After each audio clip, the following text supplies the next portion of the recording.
A data corp is a computer sales company which sets sales quotas in value. Sales quotas are nothing but the sales target in values for all its salespeople based on their territory. Now, to set fair quotas, a data corp needs a way to accurately forecast computer sales in each person's territory. Now, you are required to help the company to find a formula to set fair sales quotas from given data using multiple regression. We already learned multiple regression means whenever in the regression equation you have more than one independent variable, then it's called as a multiple regression. Now let us quickly have a look at this data set what we have. These are the European countries. We have around 21 countries data, then population of each country, then computer sales of that country in millions, then sales per capita, then we have a GNP. GNP stands for gross national product, GNP per head, unemployment rate, and percentage expenditure on education. So if you look at very carefully and examine this data, this GNP, unemployment rate, and percentage expenditure, these are independent variable. So we label them as X1, X2, and X3. Similarly, computer sales in millions or sales per capita is your dependent variable, which we normally denote by Y. So now we have defined what is Y, what is X1, what is X2, and what is X3. Next task is now to just simply run the regression. Click on the data, go to the data analysis. Now all the data analysis tools are available in front of you on your screen. From that, please select regression, click OK. Now you have to enter the input range for the Y. Y stands for, we know that it is dependent variable, and we already defined Y, which is there in the J column. So select right from the title of the column, that is sales per capita, select the entire range and enter it into input Y range. Then click into input X range field. Now select all three, X1, X2, X3 along with the column titles and enter that range into X range. We have done it now. Now in the following checkbox, select the labels, because the data range which you selected, it includes the title of the columns. So therefore you need to check labels.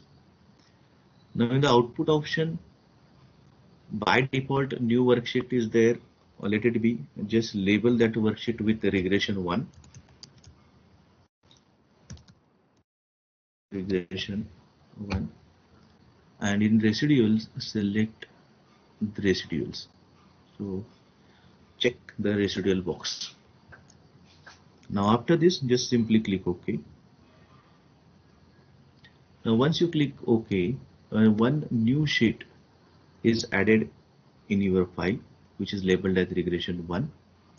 Now here what you need to check is that R square value. Let me highlight it with yellow color. Then the standard error value, significance, coefficients values, and p values.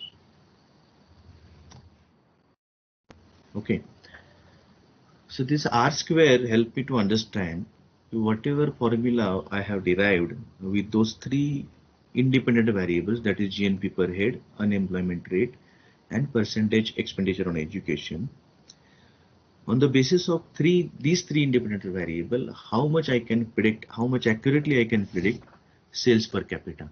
So this is 53.53. It simply means that this model is explaining 53% of variation in sales per capita of a given country using these three independent variables, that is GNP per head, unemployment rate, and percentage expenditure on education.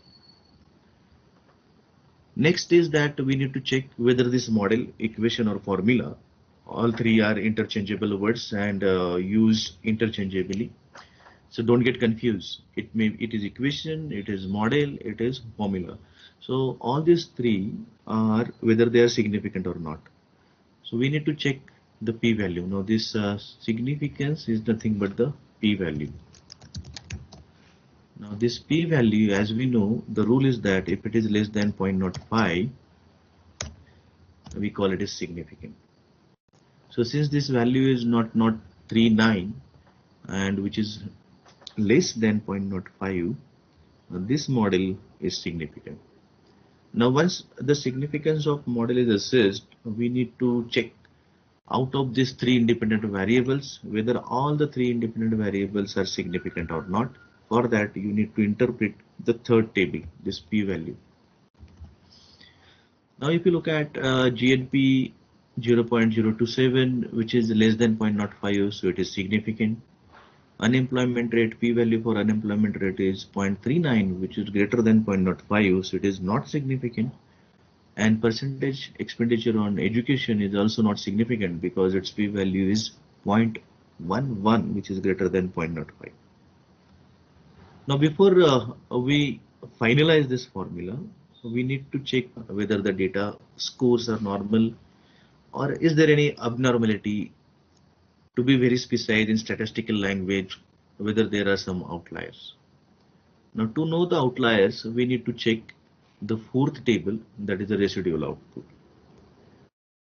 These residuals are nothing but actual sales per capita minus predicted sales per capita. These are computed based on this formula, coefficient for the GNP multiplied by GNP of that particular country plus coefficient for unemployment rate multiplied by unemployment rate of that particular country plus coefficient of percentage expenditure on education multiplied by percentage expenditure of that country. So by this formula you can have this predicted sales per capita, and actual sales per capita is available in this data in this J column. We know about it.